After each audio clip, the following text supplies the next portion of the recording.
Hello, we have another Saturday food support group. And it is April 1st, but this is definitely no April Fools. And I know that this recording won't come out until after April 1st, but I just am so excited to have these meetings because it's so great to be able to know that we have other people along this journey with us. We're not alone. And one of the things that I wanted to talk to you guys about this morning is balance. I think that so often in this community, we go from one end of the spectrum of eating all of our feelings, eating absolutely everything, all the sugar, all the processed foods, and then we swing to the other end of the spectrum, and we think that this is the goal. It's actually not. Balance is the goal. Balance is where we need to exist, where we need to be. And I recognize that sometimes you do have to go to that end of the spectrum to kind of like release the power that this end of the spectrum has over you. But once you get there and you feel stable there, it's important to really kind of like sink your way back down into the balance, because that's where our body needs to exist. If you think back into where we were at, hundreds of years ago, we had balance. We have different seasons. We have seasons of feasting. We have seasons of hibernation. And there is a balance into everything that we do. And so I think I see a lot of people in the keto, the carnivore community, and they're kind of stuck in thinking that this is the goal and thinking that balance is failure. That's not true. Balance is not failure. Back into the other end of the spectrum, that would be failure whenever you're sitting there and continuing to have the metabolic disorders and everything like that. But I just wanted to encourage you guys that we're not failing if we're in balance, and that there is a peace in that, and there is a health in that, and a stability, because sometimes we can't live at this end of the spectrum. You can't constantly be at that end of the spectrum. You need to find that balance. So I just wanted to share that with you guys today. And first, Tom had a great perspective, a real life example, that he went through. Go ahead, Tom. Yeah, thanks, Emily.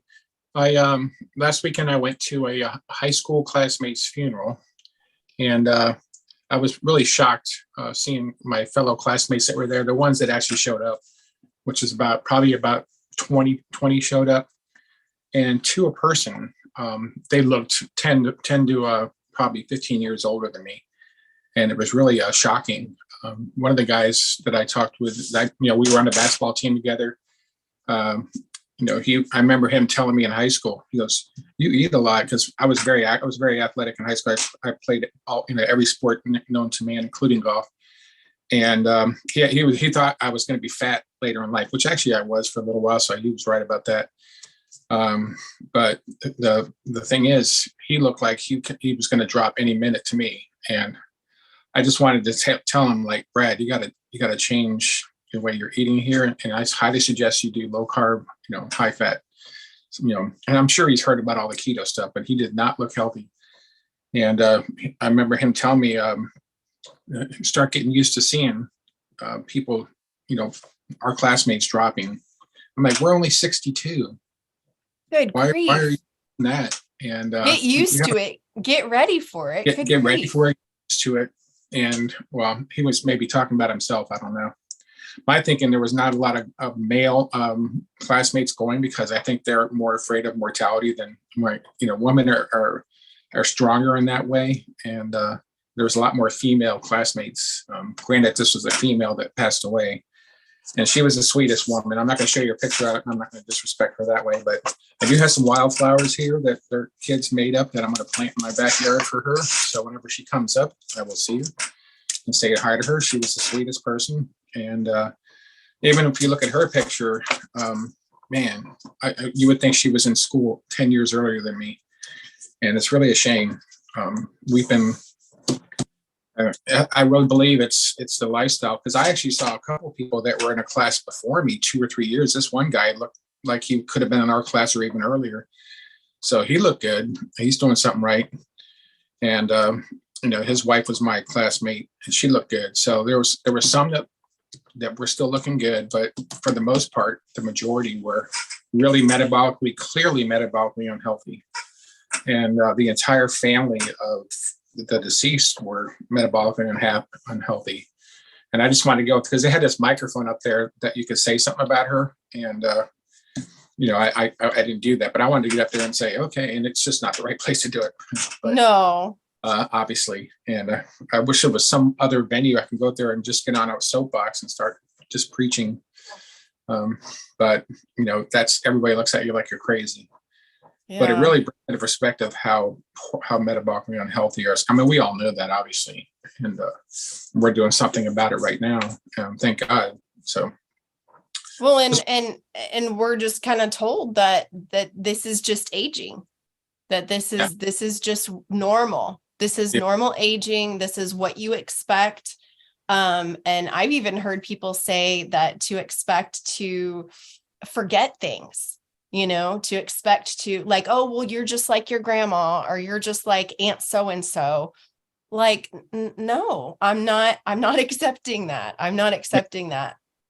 Well, even doctors are, say that, publicly and to their patients, like, this is just the way it is. You got to, it's hereditary. You got to, here's the medication for you. And I seen Dr. Chafee, Dr.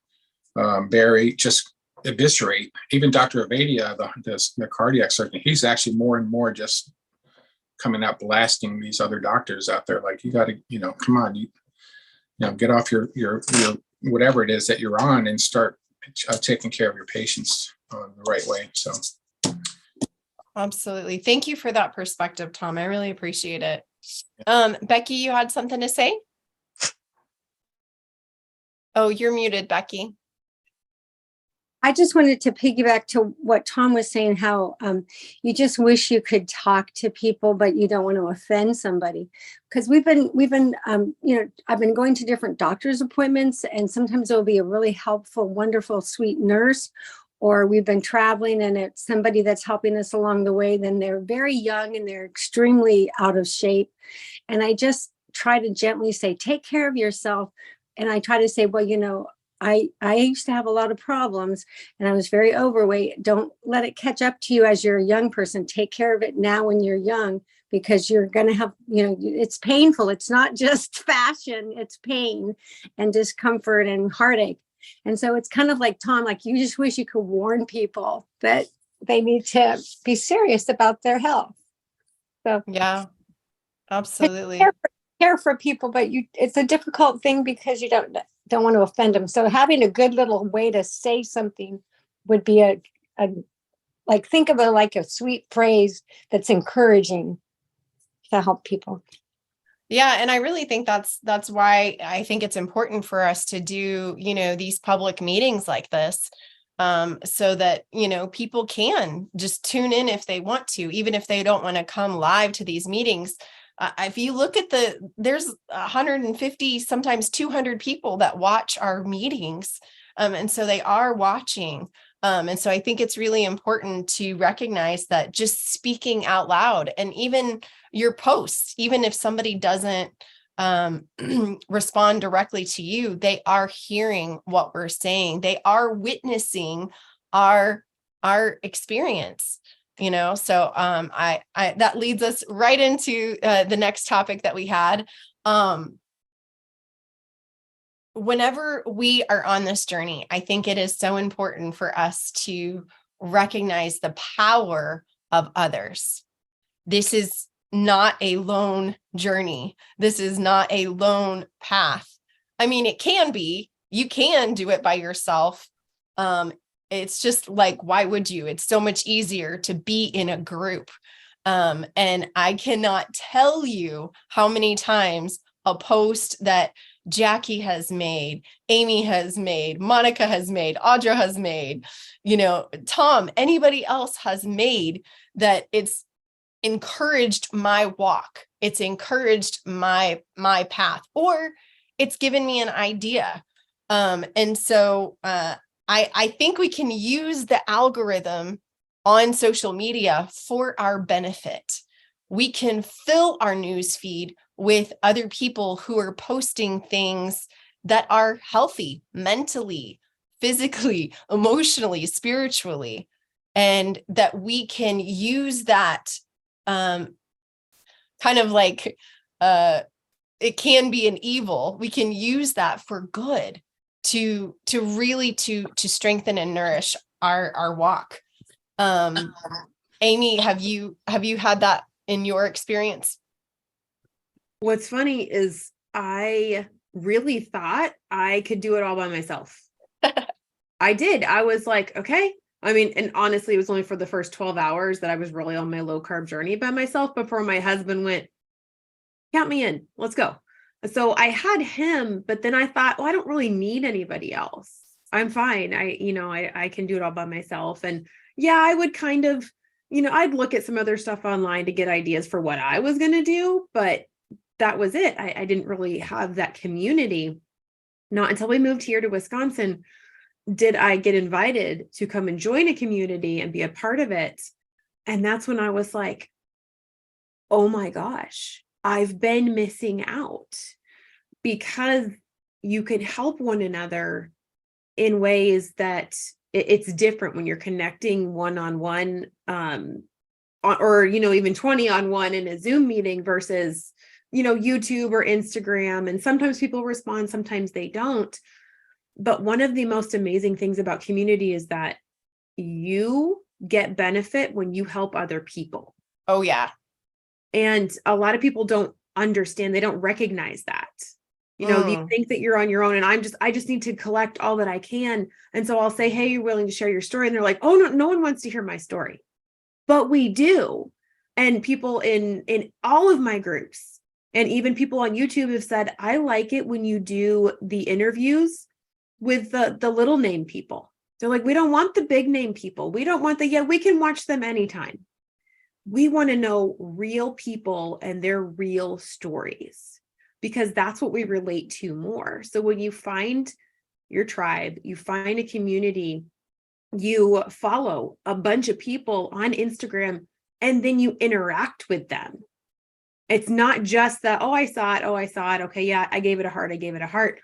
But if you really start to make those connections with people, you end up helping others, which ends up helping you in return. It's this beautiful symbiotic relationship that I didn't know I was missing until I moved here and someone invited me, and it was going to be free. So I was like, okay, I can't afford to do anything else. And now I realize that I can't afford to not be part of a community. So I agree, seeing what other people do, it inspires me so much. And I really want people to share more. Even no name people, you do have a name. I want to know your name, and I want to know you because you are incredible. There's this guy, do what? So I'm still waiting for his invitation. Oh, there's this guy who follows me. His name is Ron, and everything I post, he likes it, or he'll comment on it. And I finally told him one day, I'm like, you have no idea how much you bless me. And he was like, how is that possible?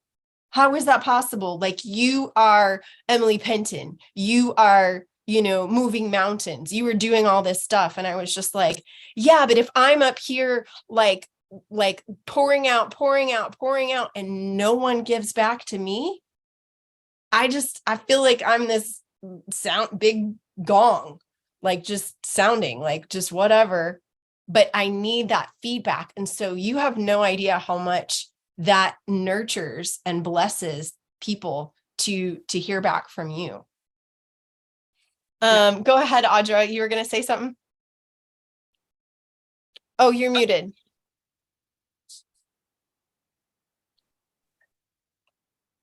Okay.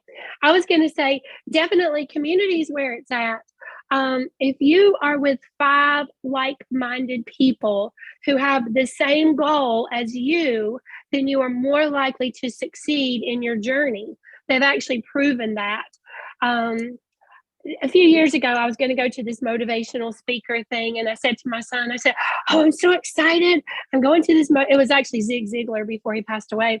And I said, I'm going to this motivational speaker event at the Coliseum and I'm all pumped about it. And he's like, Mom, why are you going to that? And I'm like, because it's Zig Ziglar and I'm excited.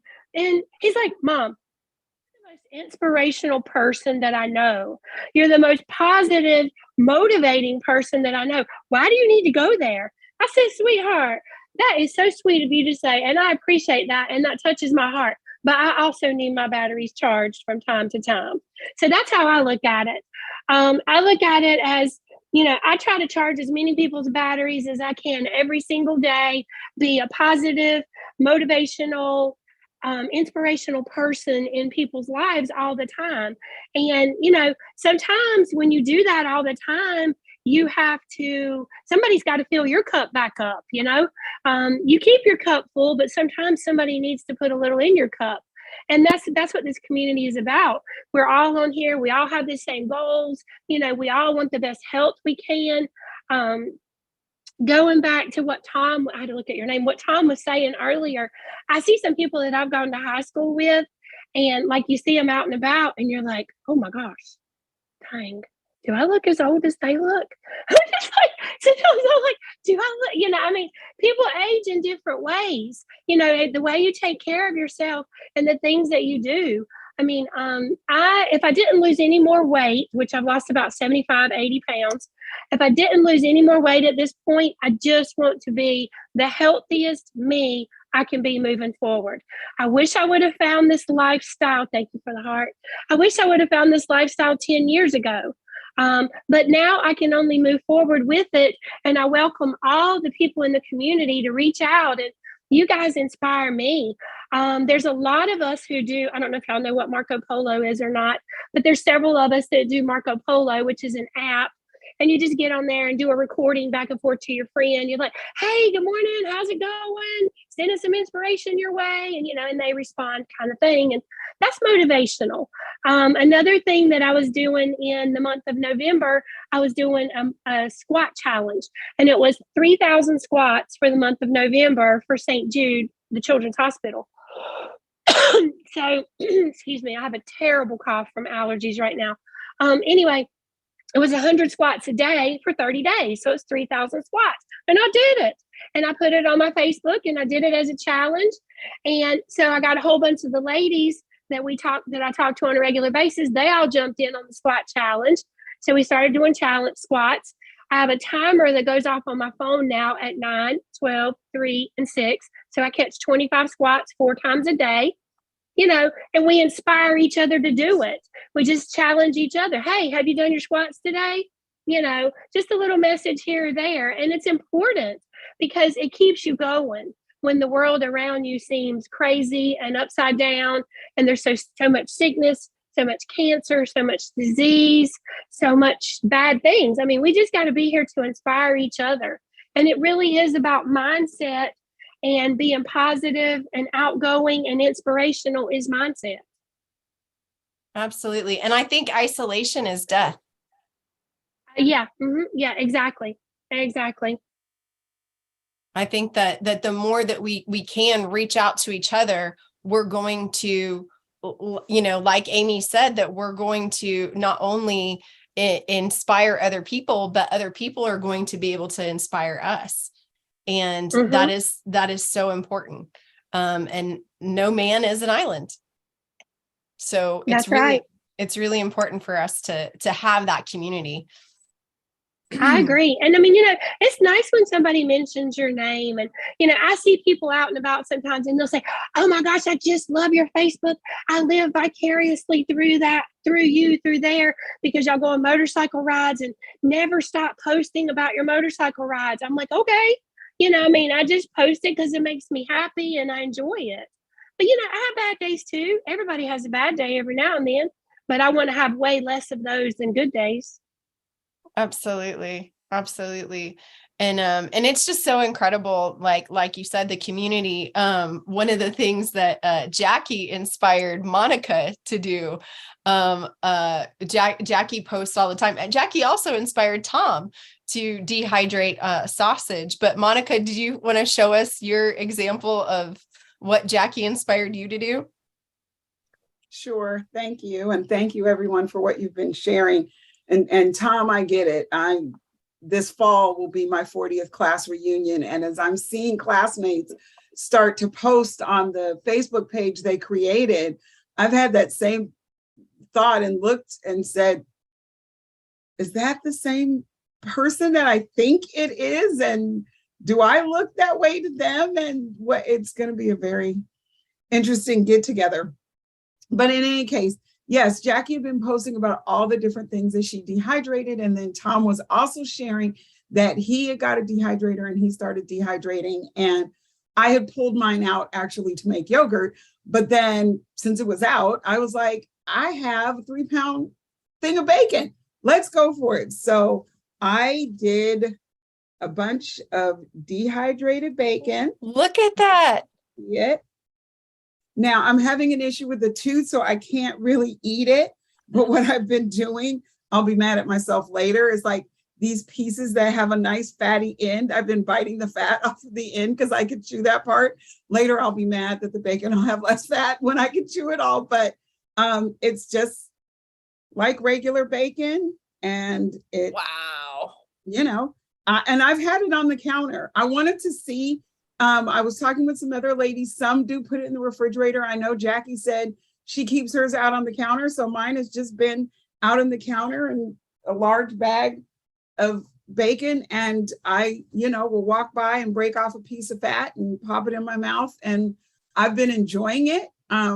It's delicious. It brought out a little more saltiness, the flavor of the bacon to me.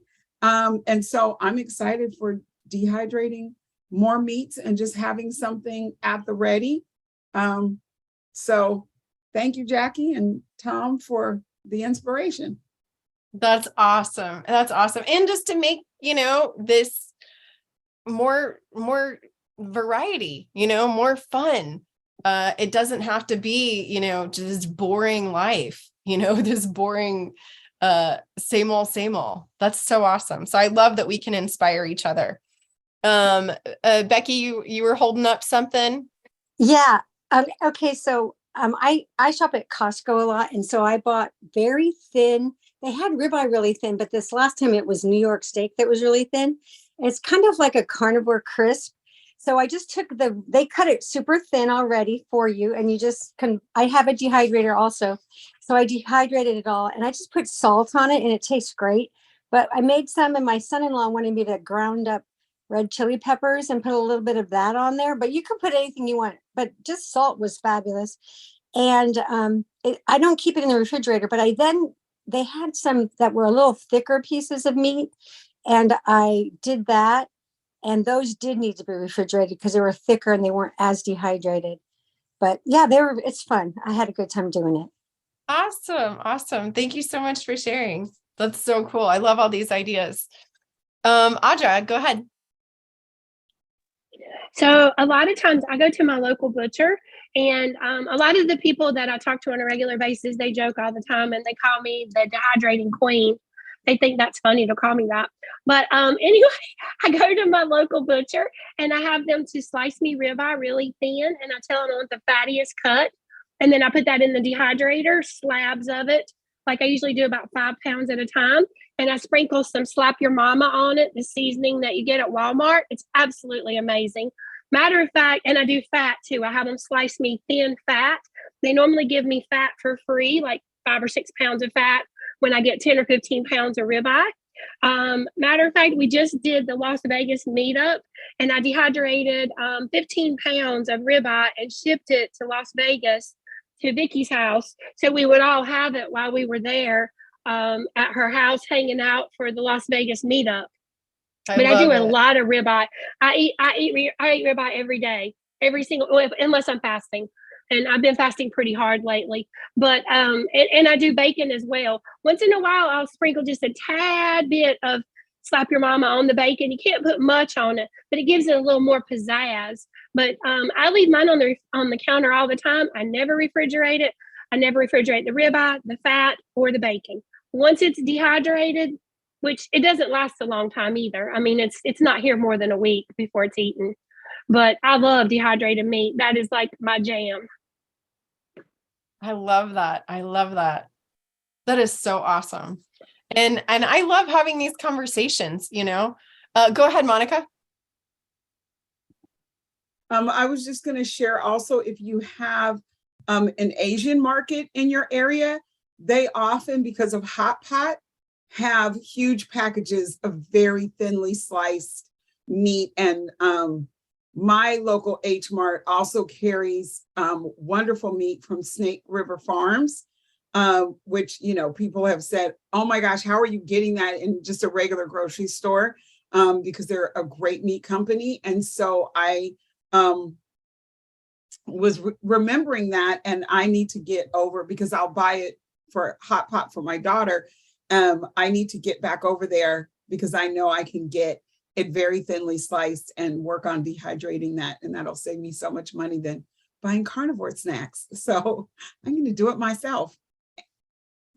That's awesome. That's awesome. I love that.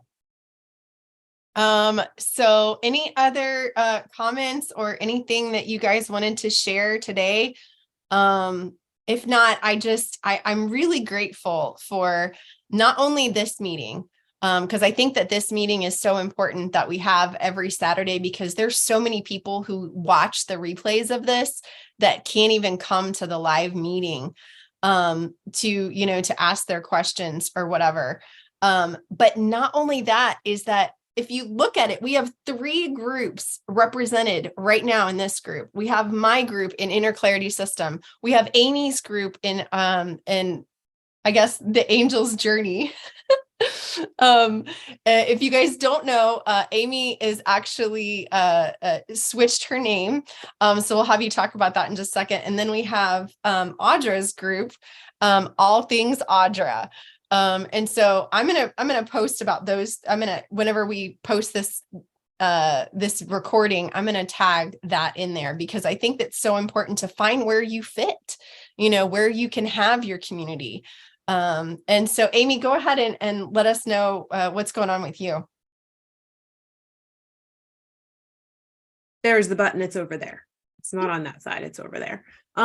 So I have been thinking about changing my name for a little while, because there's been a lot of confusion. A lot of people are like, I thought you were carnivore. And I'm like, well, I was carnivore, but then my body didn't play nice and it didn't fix everything like I wanted it to. And so I'm not carnivore anymore, but I still hang out with a lot of carnivores. And so I've been thinking about it for a while. And finally, I just did it. I was like, okay, it's time. So now, I kept the angel because my husband's always called me his angel. And that's actually what my little necklace is an angel wing. And so I changed it to Angel's Journey, but I had to have the at the beginning of it because Angel's Journey was technically already taken, but the Angel's Journey was available. So I changed that, and I'm going to be changing what I do on my channel. Not wholly, but I'm going to be adding to it. It's still going to be low carb, keto, carnivore. There's still going to be recipes. It's going to be homesteading, low carb prepping, because a lot of people in the low carb space haven't really thought about the fact that our food is our medicine, and we need to be more prepared for inclement weather or other kinds of disasters that could happen, more so than other people. Because let's say something happens, a tornado comes that wipes out, my whole area, it takes out my grocery store. I can't go get the MREs that maybe FEMA would bring in, or, whoever's going to bring in relief. They're going to bring junk. It's going to be stuff that would absolutely destroy my mind and put me in so much pain I wouldn't be able to function. So I look at it as, we really, exactly, they're bringing me Fruit Loops. The Fruit Loops are bringing the Fruit Loops. That's what's going to happen. But as low carbers who use food as medicine, we need to be thinking about those kinds of things. I mean, the weather alone, y'all, it's insane. Like the largest tornado outbreak, and I don't even know how long, just happened yesterday. California is flooding, and it's also under like 15 feet of snow. It's crazy. And I know some people still don't have power in some areas. So that's kind of a big focus of mine lately, is the low carb prepping. And then I'm a Christian, always have been. And I haven't really ever talked about that because that's not what people signed up for. They signed up for the food part of it, but it's just such a big part of who I am that I can't not talk about it anymore.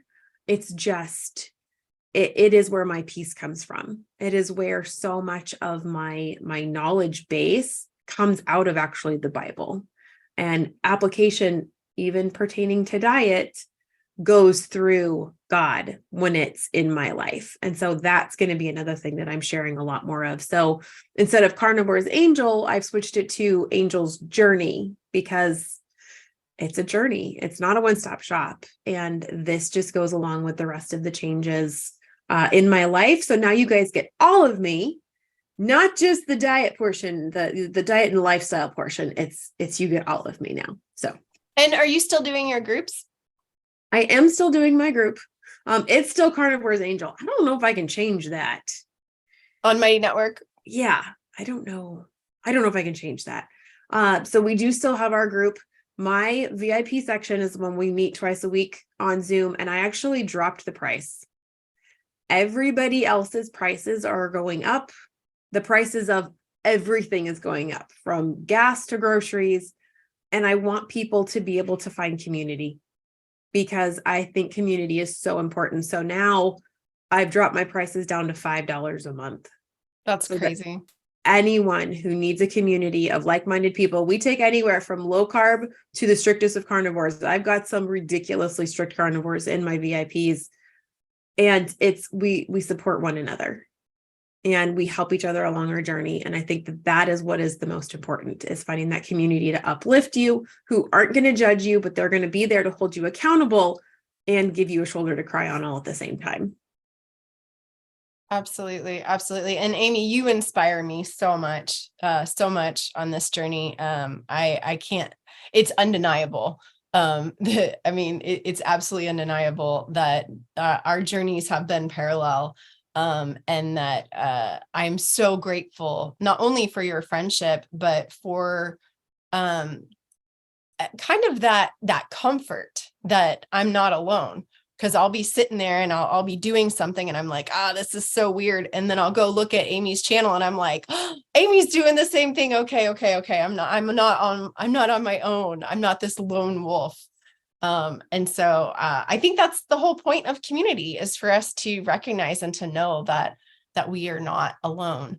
And that's what I want for you guys. That's what I want for everybody, not only on this meeting, but anybody watching the replay, to know that there is a U-shaped hole in this space.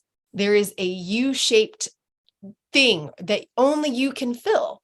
And it might be in Amy's group. It might be in Audra's group. It might be with me in Inner Clarity System. It might be here on the Saturday Food Support Group. I don't know, but go find your spot, go find your space, because it's there for you. And you're kind of selfish if you don't, because somebody needs you. Somebody needs your example. Somebody needs your story. There's a specific thing that you are experiencing, that your story brings, that cannot be experienced if you're not there sharing it. It's so important. Well, and what else I love is that, so Jackie and Karen found each other through their community, and Emily and I found each other through community online. Emily and I have never even met. Never met. She is my best friend, and we've never met. And I don't know if we're ever going to be able to meet because life is so crazy. But this is what community can bring to you is your friends that are closer than your family that you never even knew that you were missing. Absolutely. Absolutely. And then for those people that can do meetups, oh my gosh, there's meetups galore. And Audra and Jackie are like the queens of meetups. Go party. Awesome. All right. Well, if no other questions or comments, I just want to wish you guys a happy Saturday. And thank you so much for spending this time with me. Is anyone in here going to KetoCon? Oh yeah, that's coming up April 20th, I believe it is. April 20th. Mm-hmm. Yeah, Jackie will be there. I'll be there. Yeah. Where is anybody else going? It's in Austin, Texas. Oh, okay. Mm-hmm. Yeah. There's And then there's also- the sorry. There's also, I don't have the information, but I was going to send it to Emily. I just thought of it. There's also a conference, I think, in San Diego that is maybe in August about metabolic doctors that are using diet for curing diseases. And Dr. Cyrus, the doctor I had do my surgery, he's on that network. So I'll try to send it to Emily and she could post it out. So if you're looking for doctors that follow this kind of a lifestyle. There's another meetup coming up in July also, and that one will be in New Jersey. Awesome. And that one is done by Lisa, carnivore doctor, the eye doctor, Lisa Wiedemann. That one will be in July. So, and a bunch of us are attending that one too. So I'll be there. Awesome. Yay! Can't wait to meet you in person. We have to do a selfie. I always got to do a selfie. Then I program it in my phone, and then there you are, so I know who you are. Jackie and I met there in person. Last year or year before? She lives on last year. She lives on the West Coast, and we got together. So I'm definitely I'm making it my life's mission to make sure Emily and Amy get together. I was there last year. I'm going to work it out with Emily's dad. We'll figure it out. I'll figure it out. I was in New Jersey last year too. Audra was at New Jersey too? You didn't? Yeah, I knew that. I actually knew that. I met you. I remember you there. Yeah. Mm-hmm. I was a little bit heavier, probably. That's probably why you didn't recognize me. Yeah. Awesome. But yeah, meetups are where it's at. I mean, that's so cool to do them and meet people. At that point, I had lost 30, 35 pounds of the 75 that I totally lost. So that's probably why you look at me now, you go, I don't know who that guy is. But yeah, and I know Kelly Hogan was there. There's a bunch of other ones too that were there. So it was awesome. Yeah, awesome. Well, I look forward to seeing you there this year. Like I said, I'm going to KetoCon. Just got back from the one in Vegas. The one before that was the one in Florida that was in West Palm Beach. Went to that one in January. So. And then you guys had Chicago, the surprise one. Yeah, Chicago was in November. The one where me and Jackie surprised everybody. That was so awesome. We had a blast there. Had such a great time. That's great. That's great. But community is where it's at. For sure. I agree. And even if you can't travel, because like Amy and I, we're just not in a position to be able to travel right now. You can still connect, with people through Zoom, through social media, and I love that you brought up Marco Polo. That's actually how I interact with my clients on a daily basis, is through Marco Polo. I just had some Marco Polos this morning with clients, and there is such a presence there. It's not disconnected. It's not, remote. It is very personal. And they're watching me, in my pajamas at my kitchen table. It's familial. It's almost like family, like right there. And so I just encourage you guys to reach out and to allow yourself to be able to be present there for that. So with that, thank you guys so much. This has been an incredible meeting, and I will see you guys next Saturday. Have a good one.